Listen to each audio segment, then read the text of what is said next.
Regarde, Hello. regarde Alan, tout est clean, tout Hein? est, tout est à l'arrière-plan bien organisé. Toi, tu débarques dans la jungle. Exactement, moi je suis dans. Regarde, il est en prison, Franck. Franck, regarde Franck, je suis plus que sûr, il a déjà fait 400 pompes aujourd'hui. Il nous entend ou pas? Je pense qu'il nous entend, Tu nous entends là? Alan, tu vas bien? mais super bien. Et toi? On est là, frérot, l'aventure continue. Ah, c'est cool. On est tous les mêmes. On prend de l'âge ou on gagne de l'âge, mais on devient de plus en plus beau. On va se dire ça, on va se dire ça. Bien sûr, il faut le dire. Bien sûr. Franck, tu les écoutes là? Ah, c'est bon, vous êtes avec moi. Putain, je me Ah, disais ça si y vous est. me voyez ou pas. Ouais, ok. Tu as fait combien de pompes aujourd'hui, Franck? Je sais pas. Il en a fait déjà, c'est déjà pas mal. Il sait pas, il sait Tu en pas. as fait. Ouais, bah ouais, je m'entraîne tous les jours. Donc après, si c'était pas des pompes, c'est des tractions ou des trucs comme ça ou un running, un truc, ouais. Il y a toujours un truc à faire. Ouais, toujours. Tu t'entraînes tous les jours, Franck? Tu prends pas de jour de repos? Ouais, si, le week-end parfois. Quand j'ai ma fille, là, ce week-end, j'ai 2 jours, donc je fais pas de sport quand j'ai ma fille. Ah, ok. Cool. Donc, Ouais. ça fait plaisir de vous avoir tous ici. Ouais, grave. c'est cool. C'est super, ça. Il faut qu'on parle avec le groupe iconique de France. Est-ce qu'il y a un autre groupe comme vous ou pas? Non. Il y a Émile et moment, Images. En ce moment, non, en ce moment, qui représente les boys bands, il n'y en a pas, non. Mais comment que ça se fait? Mais vous étiez, je connais votre histoire chacun par rapport à ce que j'ai appris, enfin, à la dernière minute, parce que je ne suivais pas les groupes boys band de France, mais il y avait pas beaucoup de groupes en France. Il y avait combien? Il y avait G-Squad, il y avait To Be Free, il y avait Alliage. Ouais. On va dire que c'est les trois dont les gens se souviennent le plus dans la catégorie boys band. Ouais, français, après les Worlds Apart, ils étaient là, mais c'était des étrangers, ouais. En France, ouais, on te parle, hein, en France. Mais, Ouais. mais ils ont eu beaucoup de succès en France aussi. Donc, Bah, c'est ça. les boys bands français, ouais, c'était nous trois, ouais. Il y en avait 3, ouais. Et maintenant, ben, il n'y en a qu'un, c'est nous. Mais au moins, Avec des rides et des barbes blanches. tu sais, les rides montrent l'expérience, les rides. D'après Bien moi, sûr. Ouais, mais juste un petit peu d'expérience alors. C'est suffisant. ça montre l'expérience et la sagesse. Pas Alan, tout pas Alan, toute la sagesse. Alan, c'est le plus vieux, c'est celui qui en a le moins. Ouais. Regarde, il est tout lisse. Regarde. C'est bizarre. Non, je suis pas tout lisse, non. Bah, Tu sais bien, on a fait des photos. Tu sais bien. là, t'es tout lisse. Là. Moi, je te vois lisse, mon pote. Ah, Ouais. j'ai mis ma T'as mis un lumière. filtre. J'ai mis ma lumière. Alors, la première question que j'aimerais que vous répondez à, si ça se dit en français, mon français, il est partout, comme vous le savez. Alan, comment que tu les as rencontrés? La première fois que tu les as rencontrés, c'était où? Bah, la toute première fois que je les ai rencontrés, c'est sur les plateaux de télé. Ok. On se croisait, pas trop G-Squad, on s'est pas trop croisés. C'était plus les To Be Free, en plus on était dans la même maison de disques, alors on avait C'est quoi pour ça. parler. Mais on ne s'est pas beaucoup croisés en réalité, on ne s'est pas beaucoup vus, hein, parce qu'on était tout le temps en train de bosser et pas sur les mêmes choses. Donc, on a plus appris enfin, moi j'ai plus appris à les connaître en 2015, là, quand Franck m'a contacté pour faire partie du groupe. Et puis voilà, moi personnellement, dans ma carrière solo, je faisais tout pour pas être apparenté à un boys band, et je trouvais ça extraordinaire que 20 ans plus tard, on me demande de faire partie d'un boys band, et que je me suis dit, mais putain, mais ouais, c'est le moment de dire oui, quoi, tu vois. Mais pourquoi tu as dit oui? Mais parce que c'est une récréation, parce que parce que tu sais, moi j'ai bossé comme eux, voilà, on a cravaché comme des fous. Il ne faut pas croire qu'on se la coulait douce, c'était non-stop tous les jours. Ouais. Mais j'étais toujours tout seul. Donc en fait, je pouvais partager ça avec des danseurs, si tu veux. Mais c'était un partage qui n'était pas complet parce que c'était pas des gens qui partageaient tout le côté créatif, la mise en danger, etc. Et puis quand je changeais d'endroit, c'était pas toujours les mêmes danseurs. Donc je ne pouvais pas, moi, partager ces émotions avec d'autres personnes. Ou en tout cas, je ne pouvais pas m'appuyer sur quelqu'un d'autre. C'est-à-dire que quand tu es un petit peu en faiblesse, ou au contraire, jouer sur les points forts des autres. Tu vois, ça c'est vachement bien aussi de pouvoir être plus fort à plusieurs que de devoir tout assumer tout seul en sachant qu'il y a quand même des faiblesses. Et là, je me suis dit, mais là, c'est génial parce que je vais pouvoir vraiment profiter de tout le travail que j'ai fait il y a 20 ans, c'est-à-dire récolter le fruit de succès qu'on a porté sur nos épaules, en plus le partager avec d'autres, et en plus, je vais pouvoir chanter des titres, leurs titres à eux, qui ont été aussi des énormes tubes, et avec eux, quoi. C'est ça qui est extraordinaire. Donc, c'est vraiment une récréation. Vraiment, je me suis dit, mais c'est extraordinaire que ça m'arrive maintenant. En plus, tu te dis, voilà, c'est fini, c'est passé. Mais non, maintenant, c'est actuel, quoi. On fait des zéniths, on a même fait Bercy. Enfin, c'est complètement fou. On a fait, on est partenaire avec des restos en ce moment qui s'appellent Les Fils à Maman. Et leur concept, c'est basé sur les années 90, tu vois. Donc, il y a des vieilles règles qu'on avait à l'école en bois. Il y a que des trucs des années 90. Alors, il y a des petits Goldorak, il y a des petites voitures de l'agence Goldorak. Goldorak. Et c'est super. Et du coup, on a fait Lille. C'était quand? Il y a 2 jours, là, même pas. Mais c'était la folie. C'est-à-dire, il y avait une ambiance, mais c'était vraiment, vraiment dingue, quoi. Et en fait, on se rend compte que, alors, le Covid, évidemment, il a mis un coup de pied un petit peu dans l'histoire, mais on se rend compte qu'il y a vraiment un engouement, mais qui prend de l'ampleur, de plus en plus. Nostalgia. Il y a une nostalgie, exactement. Ouais. C'est exactement ça. Je pense qu'il y a toute la génération 80 qui a bien mangé des spectacles 80, les remakes, les remixes 80, etc. Et puis maintenant, il y a toute la génération 90 qui n'attend qu'une seule chose, c'est de pouvoir s'amuser sur des morceaux des années 90, tu vois. Je pense qu'il y a 2 choses. C'est qu'ils ont besoin de vivre de la nostalgie. Et 2, les titres, ils sont super positifs. C'est la fête, c'est joyeux. En plus, nous, on arrive sur scène, on a la banane, on danse, etc. Ça n'existe plus. Là, on est dans une période de morosité, c'est incroyable. Donc, c'est clair que nous, quand on arrive, tu fais 1-2 titres et puis les gens, ils sont hystériques, ils ont besoin, ça se sent, ils font plus de bruit que nous pour qu'on en fasse encore plus, tu vois. Il y a une sorte d'émulation, ils ont besoin de joie de vivre, ça se sent, c'est incroyable. Ça leur fait rappeler le bon vieux temps parce que si vous avez remarqué, si vous entendez une musique ou vous sentez un parfum, boum, ça déclic quelque chose. D'entraîner Aaron, que tu connais, Chris, c'est le chanteur de AOL Nation, vous connaissez tous. Et à chaque matin, lorsqu'il s'entraîne, il faut qu'il mette une musique différente parce qu'il est tout en train d'écrire ses chansons et tout. Donc, il s'inspire de la musique. Il adore toute la musique, le funk. Des fois, il ramène du funk, il est en train de s'entraîner, il est en train de regarder ses morceaux. Il est tout en train, il est créatif comme vous. Et tout le temps, il a dit la même chose. C'est toujours s'inspirer de certains moments et ça fait rappeler le bon vieux temps. J'étais en train de l'entraîner. Hier, il a fait passer un morceau et ça m'a fait rappeler un moment spécifique où j'étais à Londres et j'avais mon Walkman, je me rappelle comme aujourd'hui, et j'écoutais ce morceau. J'ai dit, c'est bon. C'est pour ça. Maintenant, Franck, c'est toi qui as eu l'idée de Boy Band Generation. Comment tu l'as eu? J'ai eu deux déclics. J'ai eu déjà l'envie de refaire de la scène, tout simplement, en 2010 déjà, 2012, je sais plus. Et en 2010, il y avait un groupe qui avait fusionné aux États-Unis qui s'appelait les Backstreet Boys et les New Kids on the Block. Et je m'étais dit, pourquoi pas faire ça en France, en fait. Et du coup, j'ai un peu essayé de chercher comment je pouvais le faire, sachant qu'il ne restait plus beaucoup de boys bands sur le marché. Et voilà, en 2012, je crois, j'ai contacté Chris, parce que le projet a mis du temps à se faire, en fait, le temps qu'on contacte les autres boys bands et tout. Et Chris a répondu favorablement à mon appel, il était très content. Pas tout de suite. J'ai attendu 2 ans. Ouais, mais tu as attendu 2 ans, mais, parce que tu n'étais pas le seul, en fait. Toi, tu étais plutôt favorable.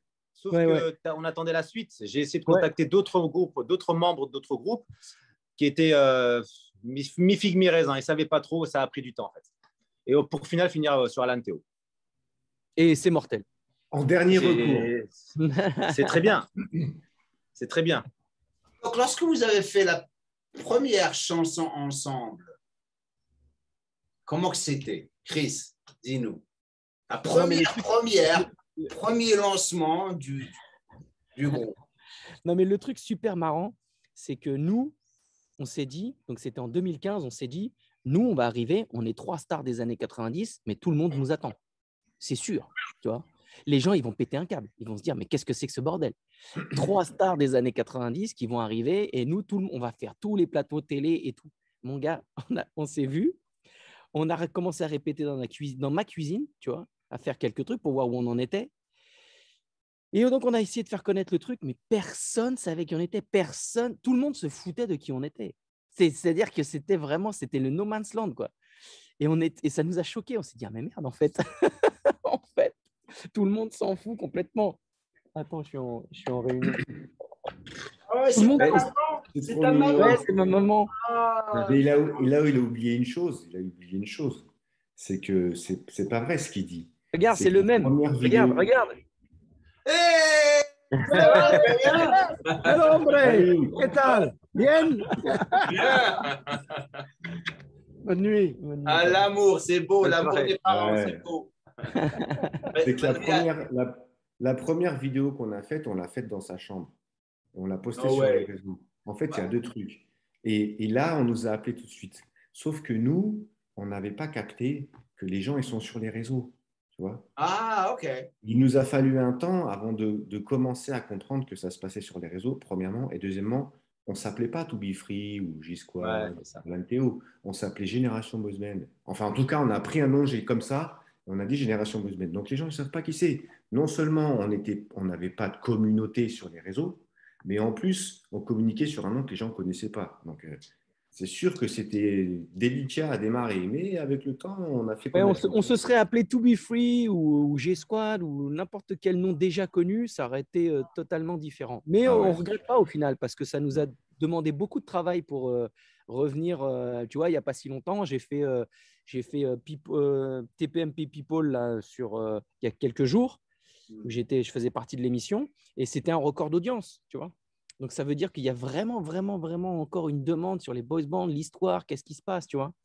Et on ne regrette pas du tout. Moi, je ne regrette pas du tout, en tout cas, tout le travail qu'on a dû fournir pour arriver jusque-là.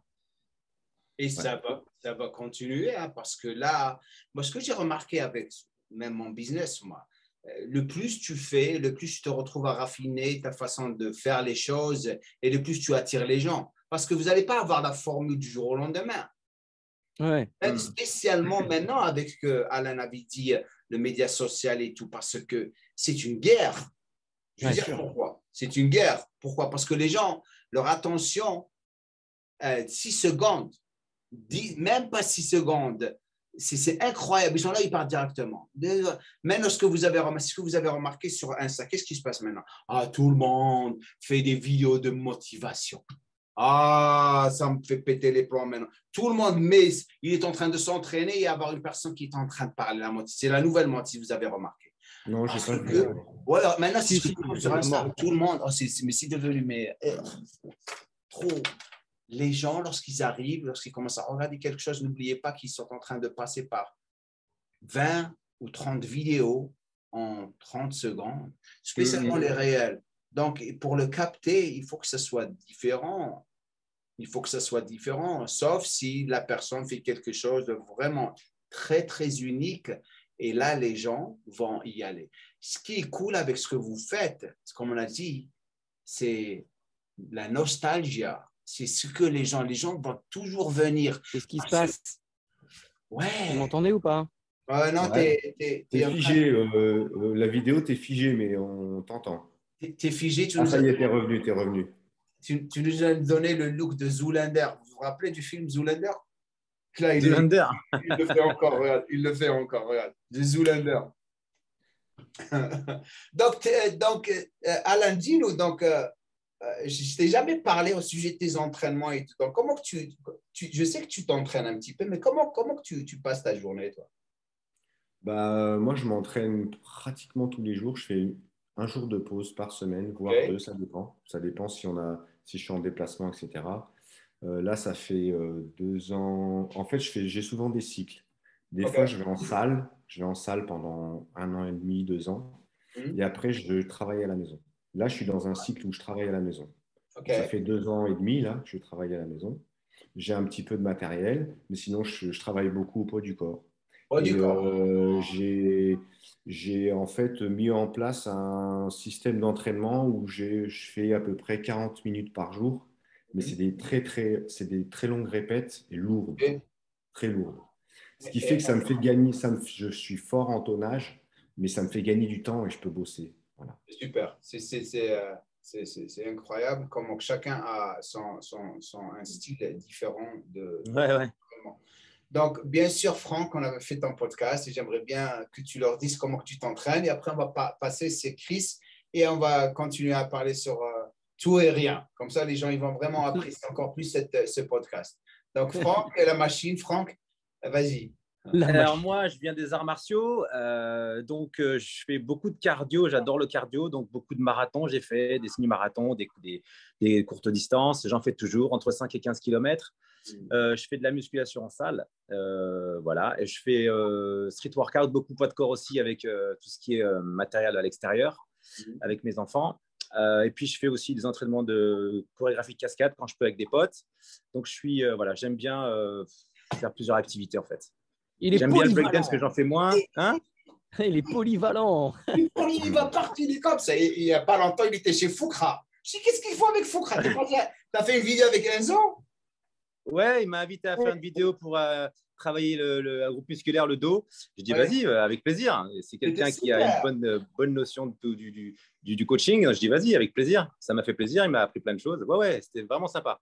Mais tu vois, j'ai une petite anecdote. Il y a peut-être 2 ans ou 3 ans, je lui ai fait une vidéo un peu genre, tu vois, où il s'entraîne, on le voit en mode. Qui, Enzo?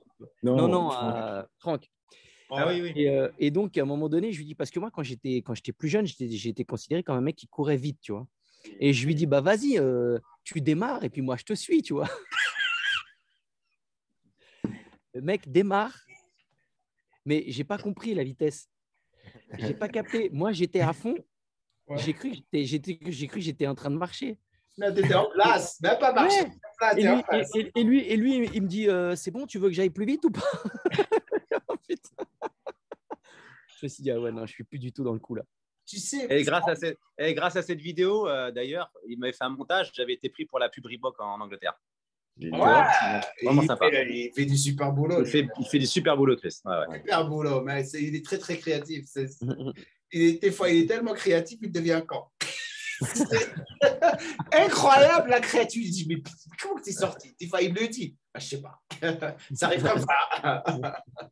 Donc, qu'est-ce qui se passe avec le tour? Donc, je sais qu'il va y avoir un tour dans pas longtemps. Vous avez déjà commencé ou pas encore?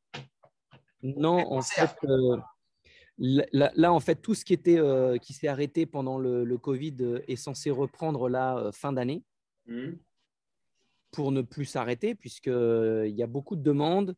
Il y a eu énormément de succès par rapport à cette tournée.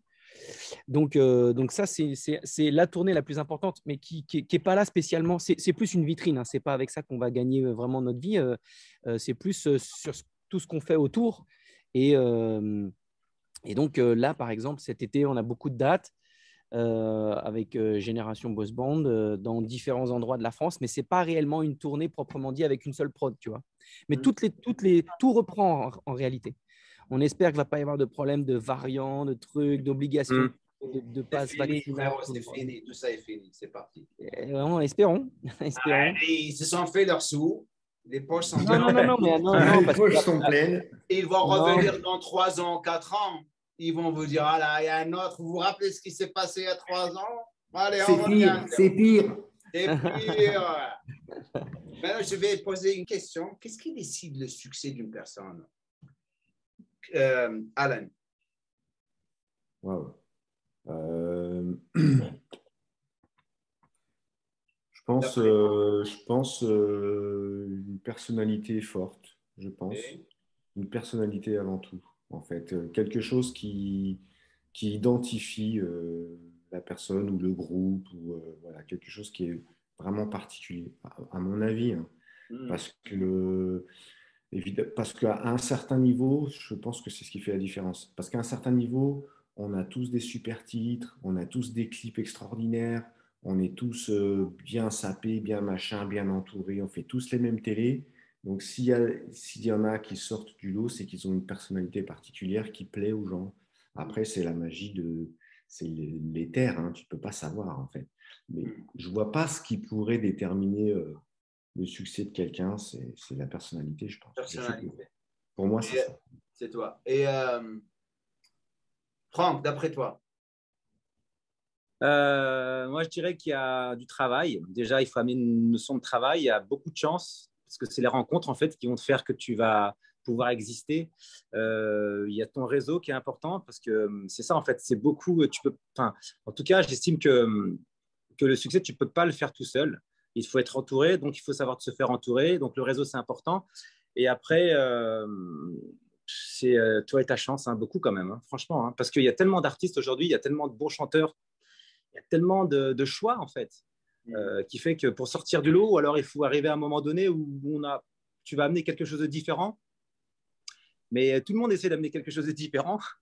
Donc c'est vraiment, il y a peut-être une loterie, peut-être, je sais pas, naturelle qui se fait, hein, et puis il y a le fait de ne pas lâcher l'affaire, tu vois, important de ne pas lâcher l'affaire. Exactement, ne pas jamais lâcher. Chris, d'après toi? Moi, je pense qu'il y a déjà différents types de succès. Il y a le succès que t'octroient les gens, c'est-à-dire qu'ils vont estimer que tu as du succès ou pas, et qui n'est peut-être pas du tout le succès que toi, tu penses avoir. C'est-à-dire qu'il y en a, le succès pour eux, c'est avoir de l'argent, avoir des bagnoles, avoir de la notoriété et tout, alors que pour d'autres, c'est avoir la santé, une famille aimante et puis juste de quoi vivre correctement, tu vois. Donc, il y a différents types de succès, à mon sens. Et puis surtout, moi, dans ce que j'ai appris, dans ce que j'ai vécu ces dernières années, c'est que le succès, en tout cas le but, l'accès au but que tu veux obtenir, il est lié beaucoup à ta faculté de déterminer pourquoi tu fais ce que tu fais. Tant que tu ne sais pas pourquoi tu le fais, tu ne peux pas atteindre ton but en fait.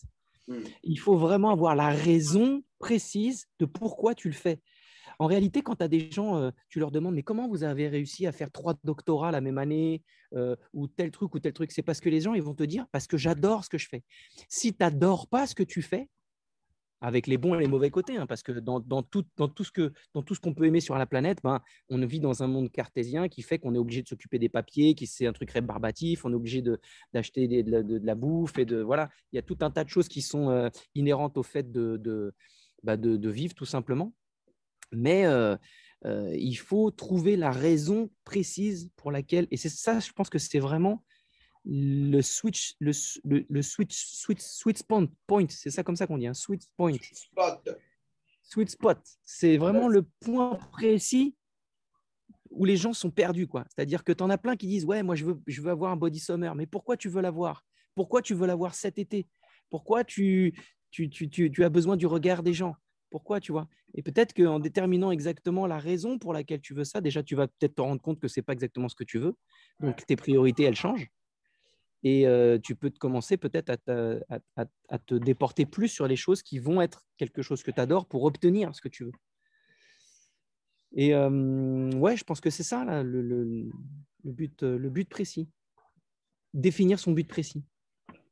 Franck, quelle est la chose qui te fait peur le plus dans la vie?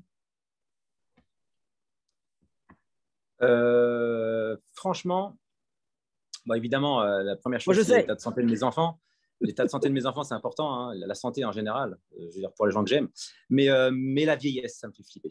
La vieillesse, pour moi, c'est un naufrage. C'est un naufrage, la vieillesse. C'est un naufrage. Attends. Pourquoi ça te fait peur? Pourquoi la vieillesse? Parce que, quoi qu'il se passe, là, on est au summum de nos capacités physiques. Là. Enfin, en tout cas, j'estime que ça me sert plus à grand-chose d'avoir plus que ce que j'ai maintenant. Je me suffis à moi-même aujourd'hui. Je n'ai plus besoin de progresser parce que ça va me servir à rien dans ce que je fais. Mais j'aimerais déjà me contenter de ce que j'ai tout le temps, en fait. Mais je sais qu'à un moment donné, on ne pourra plus se contenter et que le corps, à un moment donné, il va se dire « vas-y mollo, vas-y moyen ». Et progressivement, c'est un peu la décadence, quoi. Et en fait, ce moment où à un moment donné, tu dis, bah, en fait, je ne peux plus faire ce que j'ai envie de faire parce que j'en ai plus les moyens physiques. Ça va devenir relou, ça. C'est parce que c'est Franck. Parce que tu sais pourquoi? Je vais dire pourquoi Franck. Non, mais sérieux. Hein. Parce que Franck, il a un certain niveau qu'il ne veut jamais laisser tomber par rapport à ce qu'il fait, parce que tu es très intensif sur les choses que tu es en train de faire. Tu vois ce que je veux dire? Parce que si tu prends ton physique à ton âge et tu le compares à un physique de quelqu'un qui a 21 ans, un physique incroyable. C'est la vraie, en quelque sorte, que lorsqu'on parle de musculation, longévité, parce que lorsqu'on voit ton physique, tu as quel âge? Tu as 48, je vais bientôt 49. 49 ans, avec ton physique à 49 ans, il y a des gens, c'est un rêve incroyable. Ouais, c'est vrai. La raison pour laquelle il a peur, c'est parce que c'est par rapport à sa performance. Et tu me corriges, peut-être que je me trompe. Hein. Ouais, non, c'est ça, c'est les performances. C'est les performances. Tu n'as pas besoin d'être vraiment, vraiment très performant pour garder le physique que tu as à la fin de la journée. Parce que tant que tu es en bonne santé et tu fais des entraînements, on est en train de ralentir la vieillesse. Tu vois ce que je veux dire? Donc, je ne crois pas que c'est quelque chose que tu dois avoir peur de parce que le plus tout le monde, on gagne de l'âge, si on est sage, le plus on commence à approcher la vieillesse avec une différente façon. C'est plus la performance. J'espère que ma manière de voir les choses, elle sera différente au moment où je vais comprendre qu'il n'y a pas que ça. Tu vois, peut-être que je suis encore dans le fait d'être Franck, j'ai toujours essayé de me dépasser tout le temps, essayer de garder mes acquis, de progresser. Enfin, tu vois, donc peut-être qu'à un moment donné, dans ma tête, ça changera. Hein, faire enfin, je sais pas, peut-être. Mais pour l'instant, je suis encore dans. C'est la compétition. C'est la compétition que tu as. Tu es très compétitif comme personne. Et ça, je crois que c'est par rapport à ton art martial, ton mixed martial arts que tu faisais auparavant. Peut-être. Définitivement. Et Alan, qu'est-ce qui te fait peur le plus dans la vie, d'après toi? À part la santé des gens que j'aime,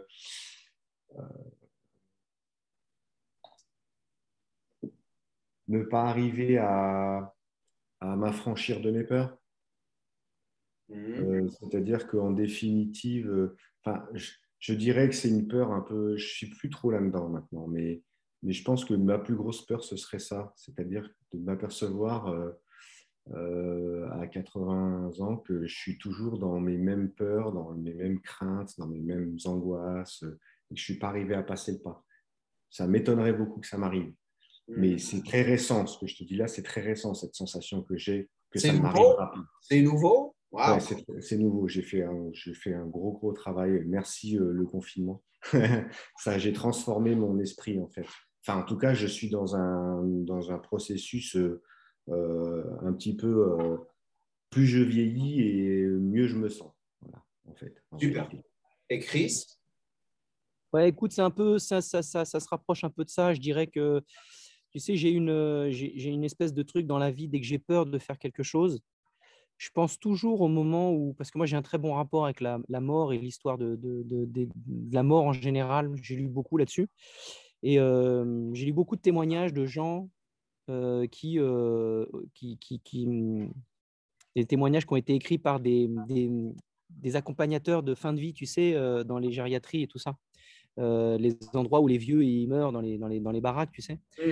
Et il y a des témoins, tous les témoignages, 98% des témoignages, c'est que les gens ont eu peur de faire des choses dans leur vie et ils regrettent d'avoir eu peur parce qu'au moment où ils meurent, ben, plus rien ne compte en fait.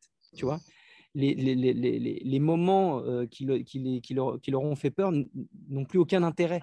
Tu vois, donc en fait, quand j'ai peur d'un truc, je pense toujours à ce moment-là. Je me dis un jour, je vais mourir, je vais fermer les yeux pour mourir, tu vois, et je vais regretter de ne pas avoir fait ce truc parce que j'ai eu peur. Mais en réalité, peur de quoi? C'est une peur que j'invente, tu vois.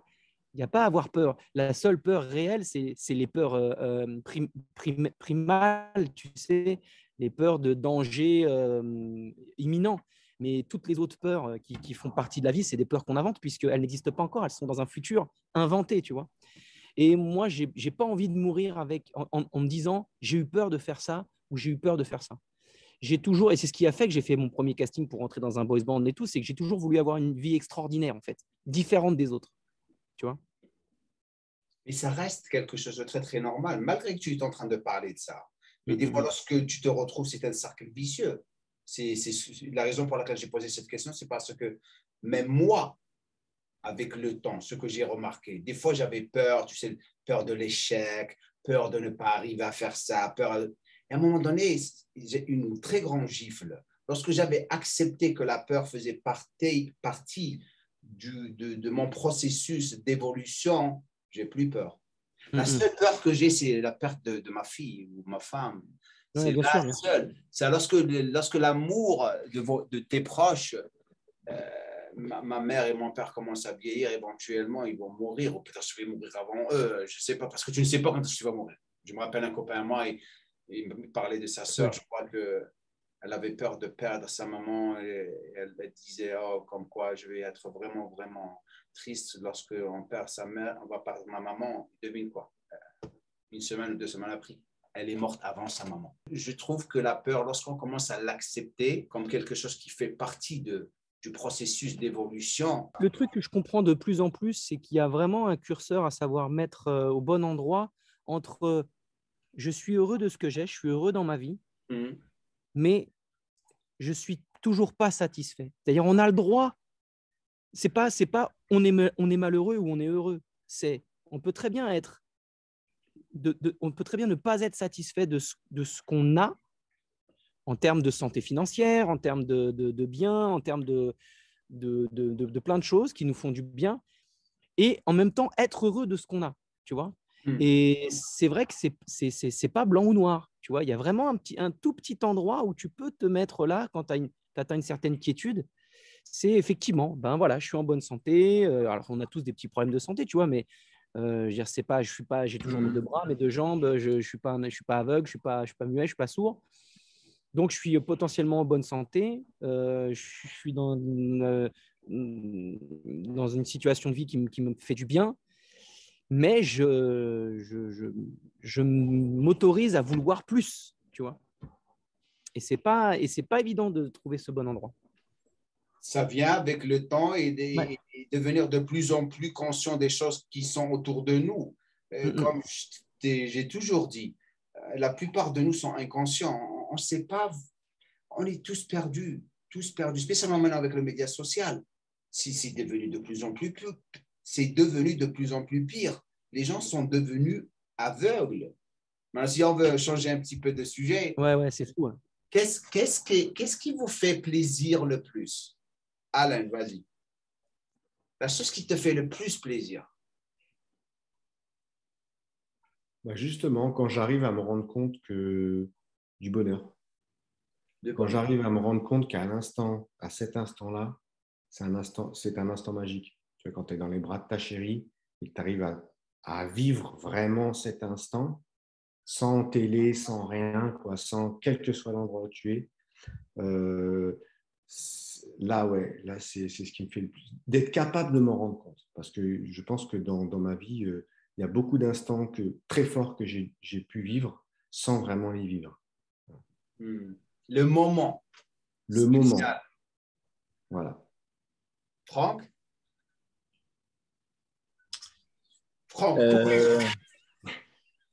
moi, gagner, c'est gagner du pognon, moi.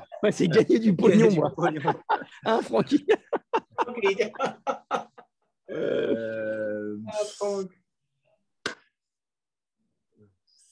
J'en sais rien.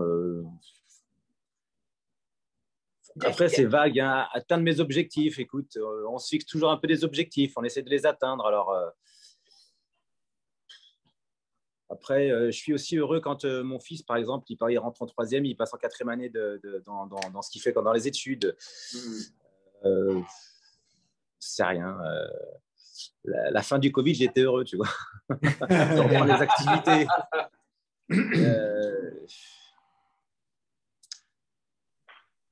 J'en sais rien. M'épanouir dans ce que j'ai envie de faire, déjà, ça me rend heureux. Ok, cool. Et Chris? Moi, ce qui me rend vraiment heureux, c'est… Les donuts chez moi, bien sûr, je sais. Les mouches. Les mouches. Ah oui, l'histoire des mouches. Oh là là, c'est tellement marrant. Non. Il faut qu'on raconte l'histoire des mouches. On était au Portugal. Mais vas-y, finis, après je vais leur raconter l'histoire de la mouche. Non, écoute, c'est un peu cliché, mais en réalité, quand tu as fini de payer ce que tu as payé, que tu as bien mangé, que tu n'as pas de besoin en particulier, que tu es tranquille dans ta tête et tout, c'est de faire plaisir aux gens. J'adore. Alors, mais c'est un truc, en fait, c'est égoïste en fait, parce que quand je fais plaisir aux gens qui sont proches ou moins proches, mais quand je fais plaisir aux gens, ça me fait plaisir, tellement du bien de voir que je fais plaisir, qu'il y a un espèce de truc de retour automatique, tu vois. C'est-à-dire que je fais plaisir pour me faire plaisir. Donc, Qu'est-ce que tu as dit? Tu as dit égoïste? c'est une sorte d'égoïsme dans le C'est sens. pas égoïsme, c'est un processus qui est naturel. C'est pas égoïste, tu sais. Oui, peut-être que c'est le système qui nous apprend. C'est la synergie. Lorsque tu fais plaisir à quelqu'un, et ça te fait plaisir, tu te sens bien. C'est pour ça que tu continues à faire plaisir aux gens. Et tu sais, c'est simple, regarde, pour que les gens comprennent bien. En fait, tu vois, moi, j'ai toujours du mal. Par exemple, tu sais, tu as vu, je t'ai fait tes vidéos d'entrée et tout ça, et tu m'as dit, vas-y, je te donne du pognon et tout. Mais en fait, je le prends parce qu'on en a besoin pour vivre. Mais en réalité, j'aimerais tellement juste te l'offrir et que tu en profites. Mais écoute ça. Moi, la même chose. Je t'ai demandé parce que je voulais te faire plaisir et te donner du pognon parce que je savais que tu en avais besoin. Pourquoi le donner à quelqu'un? Je le donne à toi parce que je sais que tu as dû faire un bon boulot. Et malgré que tu voulais le faire gratuitement, non, je ne voulais pas ça parce que je voulais t'aider parce que tu vas travailler pour le pognon que tu vas avoir. Mais si on veut revenir à ce moment de faire plaisir, pour se faire plaisir, Fariba, tu la connais, ma cliente, bien sûr, bien sûr. Eh bien, qu'est-ce qu'elle a fait? Qu'est-ce qu'elle a dit? Elle a dit mon anniversaire. C'était mon anniversaire. Après, elle m'a dit j'aimerais te faire un cadeau. Je ne me donne pas de cadeau, je n'ai pas besoin de cadeau. Moi, je suis comme ça. Tu n'as pas besoin de me faire plaisir. Je n'ai pas besoin de ça. Des cadeaux, ça ne me dit rien. Elle m'a dit ce n'est pas pour toi que je le fais, mais je l'ai fait pour moi. Peut-être que j'ai envie de te donner un cadeau parce que ça me fait plaisir. Ça me rend vraiment contente du fait que je t'ai donné un cadeau. Et moi, je n'ai jamais pensé à ça. Je dis, oui, ça c'est vrai. Donne-moi un cadeau, mais ne me donne pas un truc pourri. Un truc pourri. Tu veux dépenser, dépense. Mais c'est vrai. Donc, si on veut revenir à l'histoire de la mouche. Donc, vous connaissez l'histoire de la mouche. Vous êtes avec lui.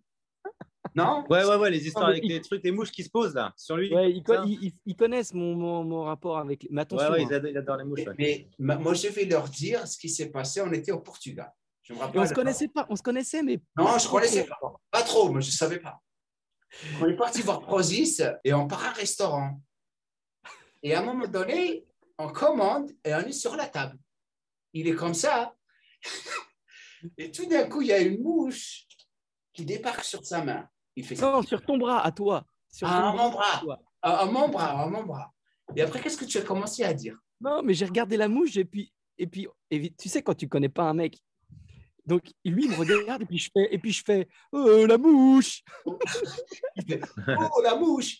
Et après, je crois qu'elle allait vers toi. Et elle commence ne bouge pas. Je dis quoi? Il m'a dit j'adore lorsque les mouches sont sur moi. Non, attends, mais il faut préciser. Vas-y, dis-leur, parce que moi, j'ai arrêté. Vas-y, dis-leur l'histoire. Non, mais parce que les gens, ils vont croire que j'aime bien quand il y a 33 mouches sur moi. Non. Non, quand tu sais, quand tu as une petite mouche qui vient, mais une mouche gentille, pas les mouches vertes qui sont habillées en drag queen. Une petite mouche tranquille. Drag queen. Tu vois, une petite mouche mignonne qui se pose, ça me chatouille, je kiffe. Tu vois, je l'avais. Tu sais, il y a des gens qui me disent vas-y, enlève. Je dis laisse la mouche, qu'est-ce que tu fais, toi? C'est chiant pour la plupart. Est-ce qu'une mouche va chatouiller Alan? Non. Non, pour 99% des gens, ils vont la dégager, tu vois. Non, moi, je dis, tu touches pas à cette mouche, mec.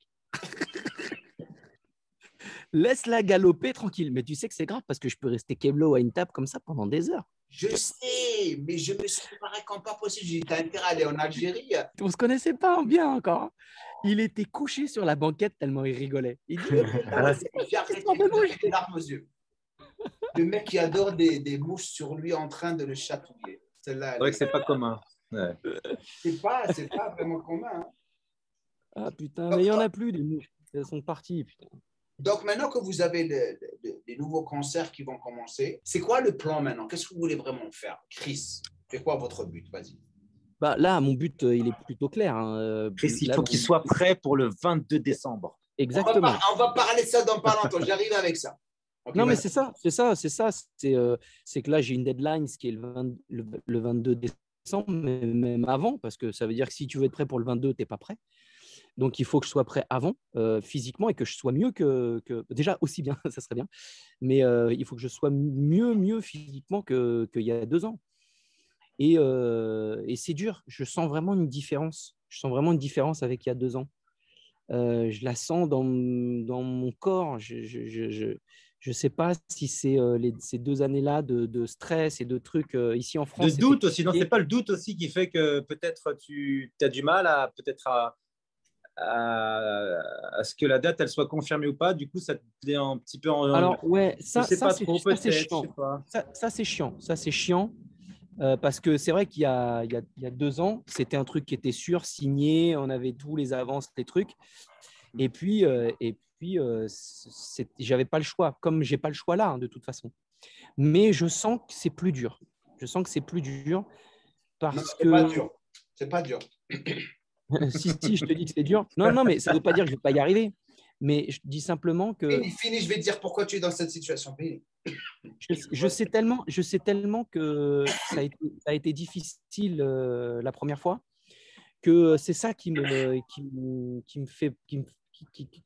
où je me dis, putain, il faut que je repasse par le même schéma, quoi. Tu vois. Mais est-ce que tu as peur du processus? Là est la question.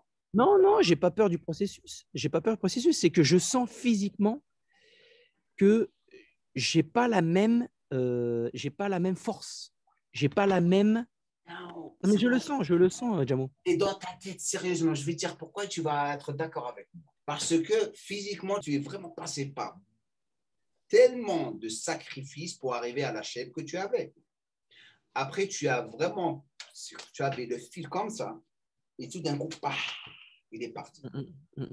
Tu le rattrapes tout doucement, et c'est ce qui te frustre, c'est attraper ce fil ou cette corde et la garder comme tu l'avais auparavant. Ouais. Maintenant, cette psychologie, it's a fact, comme on dit, cette psychologie que c'est dur, c'est parce que les résultats ne sont pas en train d'apparaître plus rapidement que lorsque tu le faisais auparavant. Donc, automatiquement, dans ta tête, tu te dis, c'est dur, j'arrive pas. En plus de ce qu'il a dit lui, c'est que tu n'es pas sûr que vous allez avoir le concert, cette date. Donc, ça t'a mis encore plus de doutes.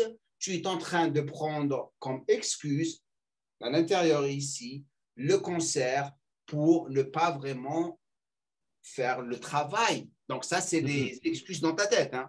Donc, imagine du jour au lendemain, signé, vous avez 3 semaines. Tout d'un coup, tu n'as pas le choix. Tu es dans une situation, c'est comme si tu es entouré de crocodiles et tout d'un coup, il faut que tu sors de ça.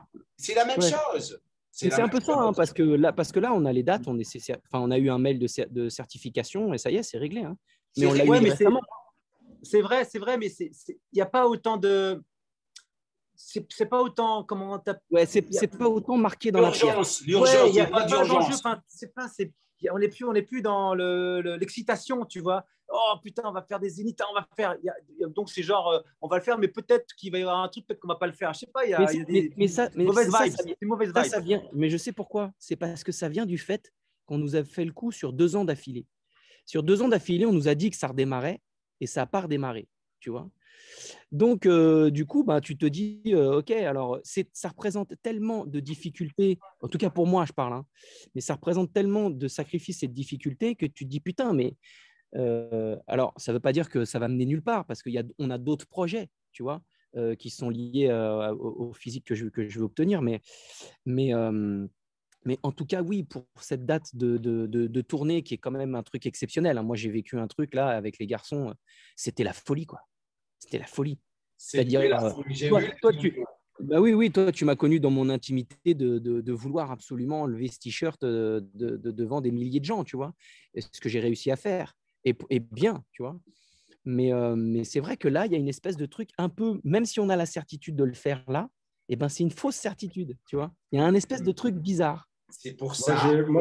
J'ai ma petite théorie là-dessus. Vas-y. Parce que nous, avec Chris, on a pris une décision ensemble il y a quelques années de changer notre physique. OK. Et moi, j'avais fait pendant longtemps justement ce processus de dire, j'organisais des séances photos, des choses un peu dénudées pour m'obliger à faire des régimes, à garder la ligne, à être dans cette espèce de souffrance, en fait, qui fait que ça fait des vagues, tu vois. Sauf que petit à petit, je me suis aperçu que j'y arrivais de moins en moins bien. Et au bout d'un moment, mon corps, c'est-à-dire que je pouvais manger, je sais pas moi, 1000 calories par jour pendant 2 semaines, je maigrissais plus. C'était terminé. J'étais fracassé, j'étais fatigué, je ne pouvais pas faire mon sport, je maigrissais. C'était terminé. Mon cerveau, il a fait niet, c'est fini, arrête ça. Et je pense que ta souffrance, Chris, elle vient du fait que justement, tu as toujours une deadline. Il te faut une deadline pour y arriver. Et deadline après deadline, au bout d'un moment, la souffrance s'accumule. Ce n'est pas le plaisir qui s'accumule. Parce qu'en fait, ton plaisir, il a duré pas longtemps. Il a duré le temps du zénith. Tu vois ce que je veux dire? Mais la souffrance, elle s'accumule, elle s'accumule. Et au bout d'un moment, ton cerveau, lui, il ne veut pas souffrir. Lui, il veut du plaisir. Nous, on recherche tout le temps du plaisir. Et toi, je pense que tu accumules de la souffrance. Deux, la tournée, on l'a déjà faite. Donc, cette espèce de magie d'une tournée qui va arriver, on l'a déjà vécu. Donc, cette espèce de truc incroyable, c'est moins incroyable. C'est déjà moins incroyable. Bercy, on l'a déjà fait, Bercy. Donc, on va refaire Bercy. On nous aurait dit il y a 2 ans, on va faire Bercy, on aurait été comme des oufs. Là, on va refaire Bercy. En plus, ça va être filmé. Bon, il faut que je sois au taquet. Tu vois, c'est plus la même. Et le problème, c'est que ce n'est pas suffisant pour te doper. C'est plus suffisant pour te doper. Voilà.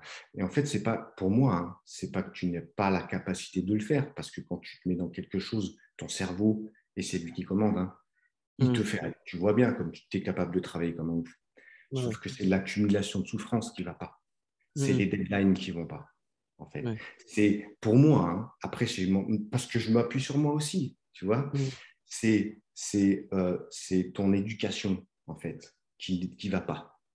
C'est un travail sur le long cours, un travail de fourmi. Petit à petit, j'améliore. Et je ne suis pas dans la souffrance, je suis dans un apprentissage, mais pas fulgurant, pas je vais faire ça, et je vais faire 2 semaines de ça, et après je vais… Non, ça va me prendre 3 ans. Exact. Pour moi, il faut que tu te dises, ça va me prendre 3 ans. C'est ce qui s'est passé la première fois, hein. Ça a mis 2 ans, hein, quasiment. Mais oui, bien sûr. Mais le seulement, et moi je dis ça a mis 2 ans, mais ton vrai travail, il a été concentré sur 5 mois, 6 mois maximum. Ton vrai, tu as vraiment cravaché comme un ouf, tu vois ce que je veux dire, pendant 5 mois. Et c'est ça, à mon avis, que tu accumules. Ce n'est pas 2 ans, tu as travaillé 6 mois, vraiment. Tu vois ce que je veux dire? Sauf que pour moi, tu n'as pas appris pourquoi tu mangeais ça. Qu'est-ce que ça t'amenait? Apprendre le sport qui te convient, la fréquence qui te convient, la nourriture qui te convient, mais pas dans la souffrance, dans le plaisir. Parce que sinon, c'est impossible. Je peux te le témoigner. Là, le physique que j'ai maintenant depuis 1 an et demi, je ne l'ai jamais eu.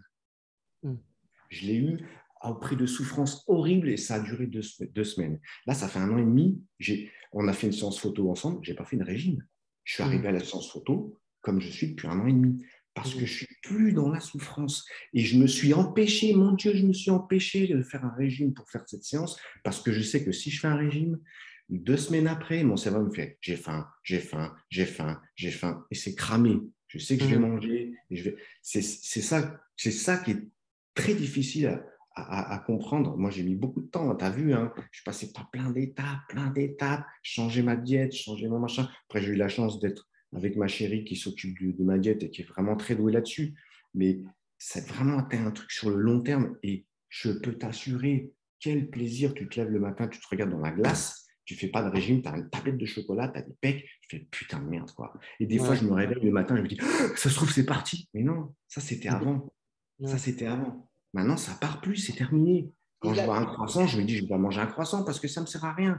c'est une éducation. Bravo. Il a tout compris parce qu'il n'y a plus cette pression. Il en avait marre. Cette pression, elle a disparu. C'est ce que tu dois faire.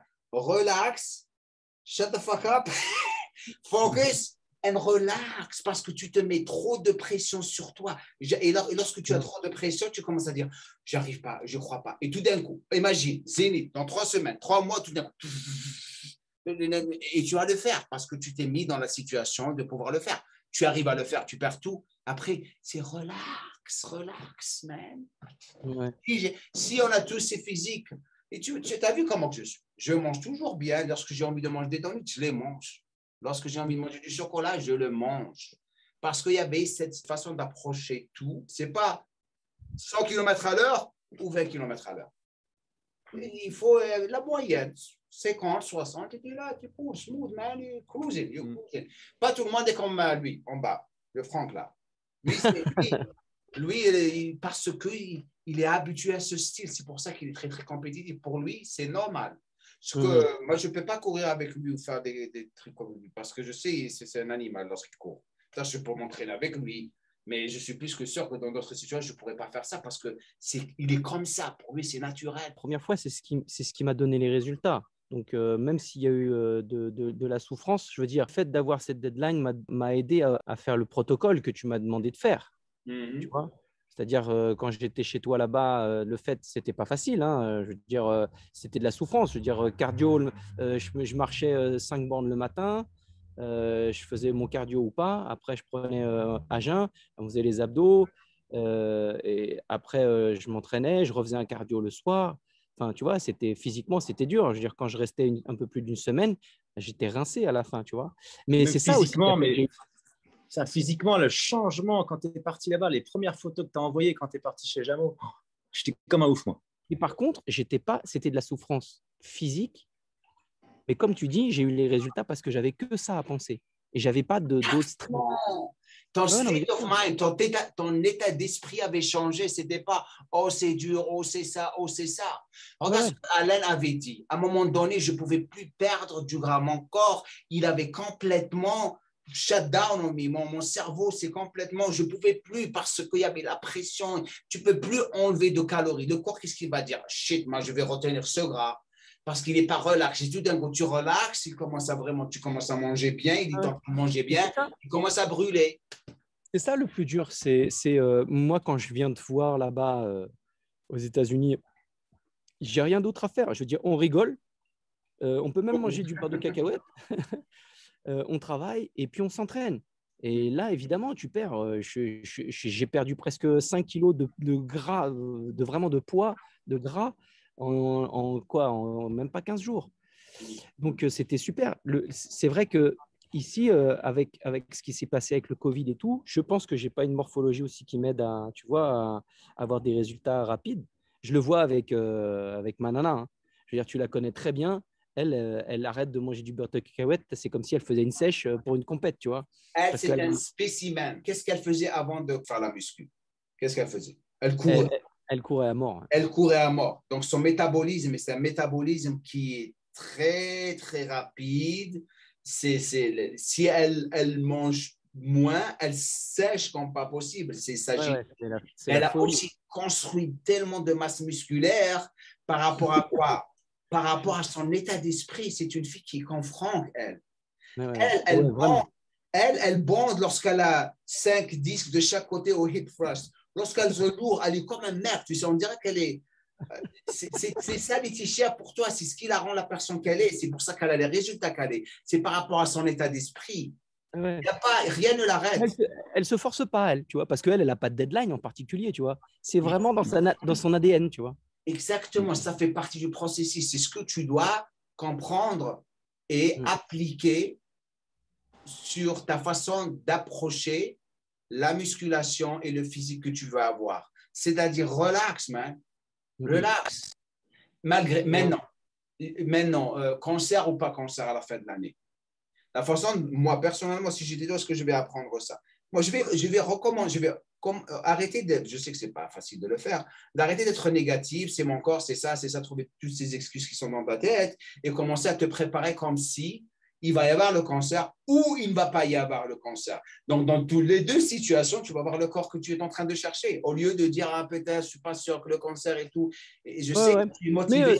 C'est ce que je suis en train de faire, de toute façon. Mm. Mais même si c'est ce que je suis en train de faire, je sens que j'ai plus mal à ma jambe, j'ai plus mal au dos qu'il y a 2 ans, tu vois. J'ai l'impression que les années comptent plus dans le temps, tu vois. Elles font plus de 1 an, en fait, tu vois. Je veux dire, je le sens, tu vois. Je le sens vraiment. Donc, je pense que, parce que je suis déjà passé par ce stade où je sens que mon corps, il ne veut pas y aller. Mais comme s'il doit se dégripper ou se dérouiller, mais la période, elle est plus longue pour ce processus, quoi. Tu vois, c'est un peu particulier, ouais. Mais je comprends tout ce que vous dites, hein, il n'y a pas de souci.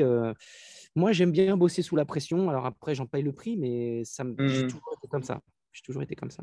Donc maintenant, il faut qu'on attende la confirmation, le Zénith. Et là, non, c'est confirmé là déjà. C'est confirmé. C'est confirmé depuis 2-3 semaines. La meilleure chose qu'il faut faire pour lui chaque matin lorsque vous vous réveillez, Franck et Alan, vous prenez une photo de votre fils qui vous la lui envoyez chaque matin. Non, mais je les connais par cœur. Je connais même. Non, mais chaque matin, ça va la renforcer, ça va te faire bouger le derrière. Parce que vous enlevez les t-shirts comme ça, tu ne vas pas rester là. Tu sais ce que je fais? J'ai même pas besoin de leur physique. Je regarde le mien. Je regarde le mien d'il y a 2 ans. Mais incroyable, moi j'ai les vidéos, mais. Regarde, il est sur mon téléphone. Regarde. Beau. Et tu as une autre photo qui est meilleure que celle-là. Je sais, c'est celle que tu mets toi à chaque fois. Ouais. C'est non, ça, mais ta mère, tu es vraiment sec, mais sec. Il y a eu un moment dans la tournée, ouais, vraiment, où je sais pas, je me pesais pas, je me pesais plus, mais j'ai dû avoisiner les 73 kilos, quelque chose comme ça, propre, tu vois. Ouais, c'était bien. Mais ça va revenir. Ça va revenir. Ça va revenir. Je n'ai pas posé cette question à Alain parce que c'est la première fois que je l'ai ici. Je te remercie d'être ici avec nous. Donc, quelle est la chose qui te motive le plus dans la vie pour faire les choses que tu es en train de faire en ce moment, Alan?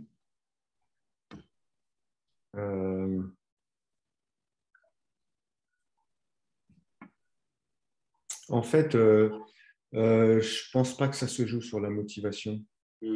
Ça se joue sur la capacité d'accumuler les petits pas. Ok. C'est-à-dire que tous les jours, j'ai une discipline et en fait, c'est l'accumulation de cette discipline qui fait que je me sens bien. Tu vois ce que je veux dire? C'est ça qui est le trait qui obligatoirement va m'amener à mon objectif. Voilà. Y a la motivation, mais elle s'évapore très vite, la motivation. Ça part très, très vite, la motivation. La seule chose qui reste, c'est la discipline. Et quand j'arrive à regarder mon programme, c'est que j'ai un programme de tous les jours. Tous les jours, j'ai plein de choses à faire et il faut que je coche chaque chose à faire. Quand j'arrive à la fin de la journée et que j'ai coché toutes les barres, là, je me dis, ça y est, j'ai fait un petit pas. Demain, c'est pareil. Demain, c'est pareil. Demain, c'est pareil. Et je le vois, je le constate depuis que je suis dans ce processus-là, je fais beaucoup plus de choses qu'avant. Plein de choses différentes. Et c'est ça, ma motivation, c'est ça. C'est d'être capable de faire tous les jours ce petit pas. Franck, et toi? Écoute, moi, je vais être plus comptable. Comment je fais pour gagner ma vie aujourd'hui? Qu'est-ce que j'ai fait là? J'ai fait quoi pour gagner ma vie? Qu'est-ce qui s'est passé? J'ai rencontré qui? J'ai dépensé quoi? Qu'est-ce qui s'est passé dans ma journée? Moi, exactement. J'ai dépensé quoi? Dis-le ce que tu as des enfants. C'est la motivation. Ouais, c'est important pour moi. Qu'est-ce que j'ai fait pour gagner ma vie aujourd'hui? Comment j'ai fait? Est-ce que j'ai parlé à des gens? Est-ce que c'est bénéfique? Est-ce qu'il s'est passé quelque chose dans ma vie? Tellement vrai, Fro, vraiment vrai. Et toi, Chris? Moi, j'essaye autant que possible de vivre le moment présent parce que c'est vrai que, tu vois, le fait de vouloir s'entraîner pour une date et vouloir s'entraîner pour un futur, ben en fait, c'est dans le futur. Donc, tu ne vis pas le moment présent, tu n'es pas dans le présent.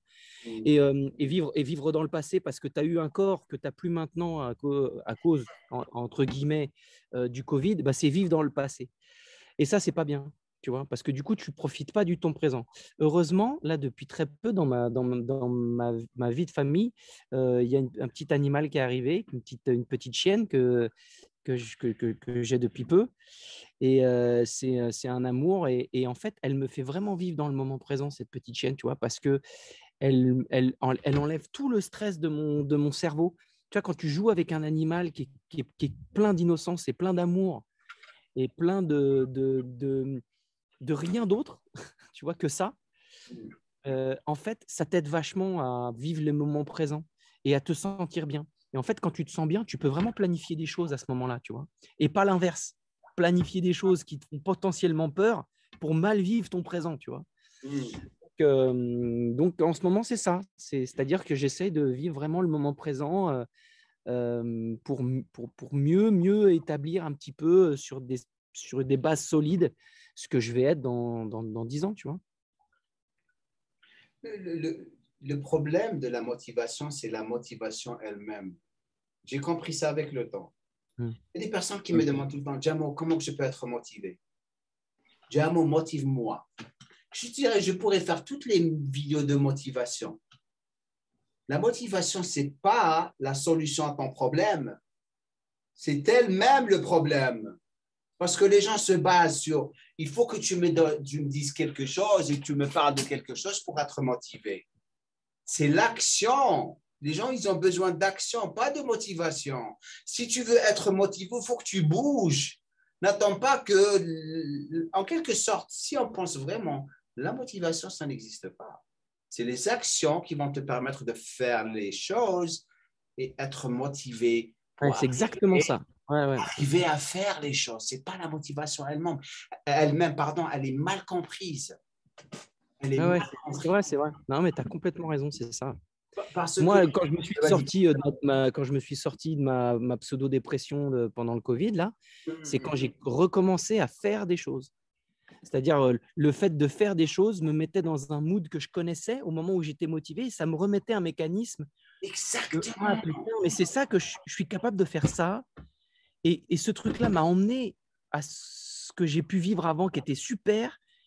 Donc, ça veut dire que je peux le revivre. Et c'était que les actions qui me faisaient vivre ça. Exactement. On est tous passés par le même processus. Lorsqu'on fait beaucoup de choses durant la journée, Alan et Franck vont être témoins d'ici. Tu te sens bien à la fin de la journée. Tu es motivé. Tu ne te sens pas comme un raté. Mais lorsque tu ne fais rien, tu te sens déprimé, tu n'as pas de motivation. C'est ça, c'est l'action qui vous donne la motivation. Maintenant, il y a des fois, lorsqu'on perd de la motivation, malgré qu'on est en train de faire beaucoup de choses, là, c'est plus un surmenage mental. C'est là où il revenir en arrière et se reposer pour regagner la motivation de faire les choses. Quelque chose qui m'est arrivé avant-hier. Maintenant, avec le temps, j'ai reconnu ça. Comment que ça se fait? Je suis en train de travailler, je suis en train de faire. C'est ton corps qui est fatigué, c'est ton cerveau qui est fatigué. Reprends un jour de repos, relax, va manger du chocolat, des crèmes glacées, des beignets, sors de ton environnement, tu es frais et tu repars dans l'environnement. C'est ça le problème qu'on a avec la motivation en ce moment. Sérieusement. C'était un plaisir. Vous êtes super. Je vous souhaite. On fera ça encore plus. Lorsque je viendrai, on va faire des vidéos d'entraînement. Franck, maintenant qu'on a entraîné, il faut que je t'entraîne. Je vais faire chier Foukra. T'es mal barré. Je vais faire chier Foukra. Tous les deux, je vais vous entraîner tous les trois. Et on va s'amuser parce que j'ai une plateforme. J'ai accès à beaucoup de personnes partout et je veux que vous profitez de ma plateforme. Je veux partager votre philosophie de la vie parce qu'en ce moment, ce podcast, il a inspiré beaucoup de personnes qui sont en train de nous regarder. Pas juste les nanas qui vous adorent parce qu'il faut qu'on partage cette vidéo partout, comme ça, elles viendront vous voir. Et je trouve que c'est une super chose de partager la plateforme avec vous pour que vous puissiez vraiment partager votre expérience. Donc, ça m'a fait plaisir, super gentil. Merci, ça me bien. Merci. Et on se voit dans pas longtemps. Je dois faire beaucoup de boulot avec Chris. Là, je vous parlerai. OK? Ça roule. Yes. Merci. Et à bientôt. Prochaine. Merci beaucoup. Bye bye. Ciao. Bye bye. Ciao.